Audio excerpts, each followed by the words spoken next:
There once was a time when languages had no punctuation.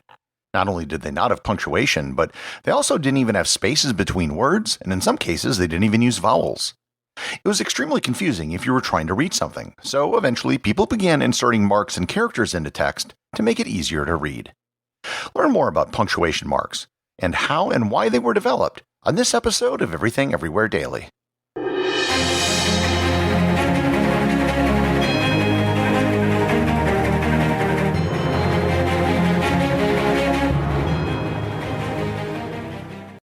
This episode is sponsored by Kachava. Hey everyone, I wanted to tell you about Kachava, my all-in-one daily super blend. If you're worried that you aren't getting all the nutrients you need or struggling to stay on top of your health, then listen up because Kachava has you covered. Kachava puts everything in your body in one glass, so you can have it all. All the superfoods, all the vitamins, all the omegas, all the adaptogens, all the greens, all the protein, all the benefits. For your gut, your skin, your hair, your brain, your muscles, your heart, everything. No more compromise, no more guilt, and no other nutrition shake does all of this. They traveled to the ends of the earth to source everything and then crushed it up. Kachava is a powder. You take 2 scoops of it and just add water and blend it up, and it tastes incredible. They have 5 delicious flavors: vanilla, coconut acai, chai, matcha, and my favorite, chocolate. I can drink 1 glass of Kachava a day, and it'll keep me full for hours. Trying to manage all the supplements and ingredients you should be taking can be overwhelming and expensive. But now, Kachava makes clean, organic, superfood nutrition accessible to everyone. So, you gotta try Kachava for yourself. Kachava is offering 10% off for a limited time. Go to kachava.com/everywhere, spelled Kachava, and get 10% off your first order. That's kachava.com/everywhere. Language developed as a tool for oral communication. Humans were speaking with each other long before anyone developed a system to record words. When written language was developed, it was only known by very few people, and usually just to record basic information. For the purposes of this episode, I'm only going to be focusing on languages that use alphabets, not logographic systems like Chinese, which are a totally different thing. And eventually I'll just focus on English, which is the language that all of you listening know. The first writing systems were extremely basic.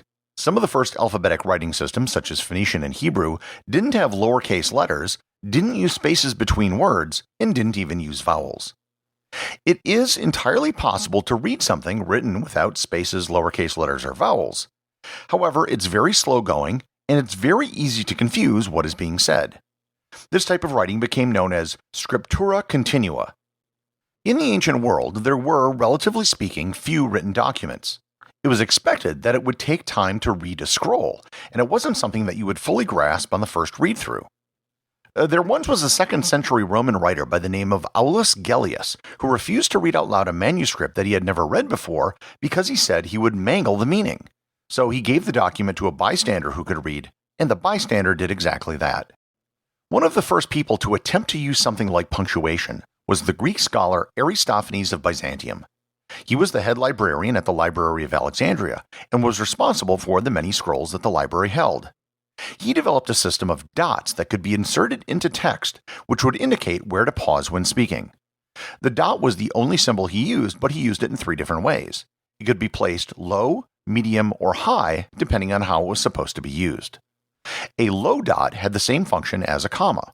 A middle dot was similar to a colon, and a high dot was similar to a period. The marks created by Aristophanes of Byzantium weren't really punctuation. They were more designed for orators that were reading text, not denoting any sort of grammar. Despite copying many Greek cultural innovations, the Romans never really adopted Aristophanes' system universally. That was because the written word was subordinate to the spoken word to the Romans. They occasionally used some marks to indicate breaks, but there was no consistency with its usage. It wasn't until the rise of Christianity that writing became more important. The Christians based their faith on written text, in particular the Bible, so the creation and duplication were of central importance. In the 7th century, Irish and Anglo-Saxon monks whose native language wasn't based on Latin began using spaces between their words. The Bishop Isidore of Seville adopted a similar system to Aristophanes where he would use dots to represent pauses, but it wasn't the same system. Many scribes developed their own system for creating breaks, so what sort of punctuation marks existed in a text depended upon who was doing the writing. What really changed everything was the advent of the printing press and movable type. With movable type, there was now a need for a consistent standard for punctuation marks in text. Standard width text made it easier to read something without practice to decipher what the text meant. There was now a need to have a way to indicate where sentences ended and where there were pauses. The printer who was credited with the creation of modern punctuation marks is Aldus Manutius. Manutius was a printer in Venice who popularized the use of a period, or a full stop as it's known in the Commonwealth, to end a sentence. He invented the semicolon, created the modern use of the comma, and popularized the use of parentheses. Each punctuation mark has a slightly different history and a different reason for its development. So, here's a rundown of the most popular punctuation marks and how they were developed. As I just mentioned, the period, or full stop, is the oldest punctuation mark. The original use of a dot aligned with the bottom of the letters was used as a comma, and it was Isidore of Seville that began using it as a sentence stop. The word period comes from the Latin peridos. As we'll see, the period, or really just a dot, became the foundation for many other punctuation marks. The other big punctuation mark is the comma. The comma actually evolved from a mark known as the virgula suspensiva, which began seeing use in the 12th century. The virgula suspensiva was a slash with a dot in the middle, and the virgula suspensiva had the same function as a comma. Over time, the dot on the slash kept moving down until it became a dot with a tail below it, which was of course created by Aldus Manutius. I of course can't talk about the comma without mentioning one of the most heated debates in the world of grammar, the Oxford or serial comma. An Oxford comma is the comma that is placed before the word and in a list in a sentence. Personally, I use the Oxford comma because it can clarify potential confusion. And to be completely honest, I don't really understand the argument against it or why people would feel so strongly about it. The colon is based on Aristophanes' middle dot. It was intended to be a pause in length between a comma and a period. It was eventually replaced with two dots instead of a middle dot. For a time, the colon was actually used to indicate the end of a sentence before it was replaced by the period. In the 17th century in English, there was a use of a colon followed by a dash to indicate an extended pause. This symbol actually appeared in some very early printings of Shakespeare. The symbol was colloquially known as the dog's bollocks, and it fell out of use. The semicolon was also developed by Aldus Manutius. It was originally intended to be an intermediate pause between a comma and a colon, which is why it visually consists of a mix between a comma and a colon. The modern apostrophe came from, you guessed it, the print shop of Aldus Manutius.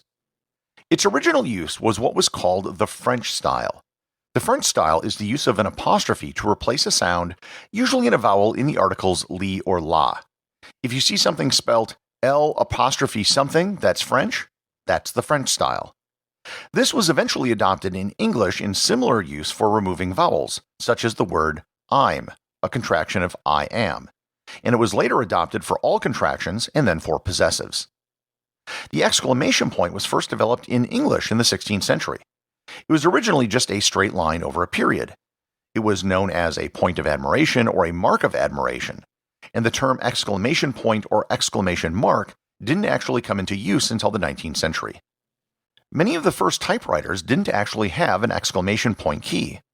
To create an exclamation point, you had to type a period and then backspace and type an apostrophe over the period. The question mark is actually older than many of the other punctuation marks. The first known use of a mark to indicate a question comes from a 5th century Syriac Bible, and it was simply a double dot used at the start of a sentence. In the 8th century, there was a symbol called a lightning flash, which was like the modern tilde symbol, which is a horizontal wavy line. This symbol was eventually turned vertically, curved even more, and then placed over a period. The question mark has been used in different ways in different languages. In Spanish, an upside-down question mark is placed at the start of a sentence, and in Arabic, a mirror image question mark is used. Parentheses, also known as brackets, were also first used by Aldus Manutius. They were the rounded brackets that were designed to look like the crescent moon. Since then, there have been a host of similar brackets which serve similar purposes, including square brackets, angled brackets, and curly brackets. Quotation marks were developed by the ancient Greeks, and then a similar system was adopted by Isidore of Seville to indicate what parts of a manuscript actually came from the Bible. The double apostrophe quotation mark came into use in Italy in the 15th century, and in the 19th century, variations in the quotation mark developed in different countries. For the most part, these were just differences in typography with straight versus curly quotation marks and the direction they pointed. What I've just outlined are most of the punctuation mark keys on your keyboard, and many of the other symbols I've discussed on a previous episode on the origins of math symbols. There are, however, punctuation marks that are less popular that have been proposed. One such symbol is the interrobang. The interrobang is a combination of an exclamation point and a question mark, and it's literally created by superimposing one over the other. The interrobang was created by an American advertising executive, Martin Spector, in 1962. He proposed a single punctuation mark for a surprised question instead of putting an exclamation point next to a question mark. The interrobang is actually part of the Unicode character set and can be found in several popular fonts. Two other recent innovations are the question comma and the exclamation comma. They're basically the same as the question mark or an exclamation mark, except that they're over a comma instead of a period. They were designed for use inside of a sentence like a comma. These symbols never caught on, and as far as I know, they aren't part of any font set, ASCII, or Unicode. Punctuation marks are so integrated into our language, it would be very strange if we didn't use them. Imagine how difficult and confusing it would be to read if there were no periods or commas. The development of punctuation marks maybe isn't as important as the development of the alphabet, but at the same time, it probably also isn't too far behind. Everything Everywhere Daily is an Airwave Media podcast. The executive producer is Darcy Adams. The associate producers are Thor, Thomsen, and Peter Bennett. I just wanted to extend a big thank you to everyone who is supporting the show over at patreon.com. I have show merchandise available there, including hoodies, t-shirts, and stickers. Plus, it really just helps me get this show out every single day, including, of course, weekends and holidays. Remember, if you leave a review or send me a boostagram, you too can have it read on the show.